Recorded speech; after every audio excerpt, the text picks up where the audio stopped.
मी एक 10-15 मिनिटं आलो, पण आल्यानंतर मी प्रत्यक्ष प्रात्यक्षिक बघितलं. त्यावरनं असा अंदाज केला की सरांनी त्यासाठी खूप मेहनत घेतली असेल.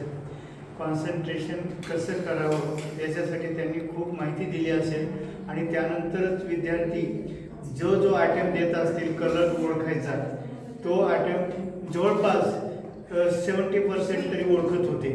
म्हणजे तरी आपल्याकडे लाईट कलर होते, डार्क कलर नव्हते. आणि मी स्वतः बघितलं मुलांवर प्रात्यक्षिक करत असताना सर कोणताही एक वस्तू रंगात एक रंग असलेल्या वस्तू द्यायचे आणि त्यांना ओळखायला सांगितलं. ते खूप प्रयत्न करायचे, म्हणजे खूप धडपड करायचे. शेवटी एका मुद्द्यावर यायचे की राईट कलर कोणता येतो. आणि मला खूप बरं वाटलं, कारण विद्यार्थी अभ्यास करतात पण कॉन्सन्ट्रेशन नसताना अभ्यास करतात. त्यांनी जर कॉन्सन्ट्रेशन करून जर अभ्यास केला तर कमी कालावधीत आपल्याला आउटपुट चांगलं मिळेल. ओके, आभारी आहे सर तुमचं. थँक्यू. हां, प्रोग्राम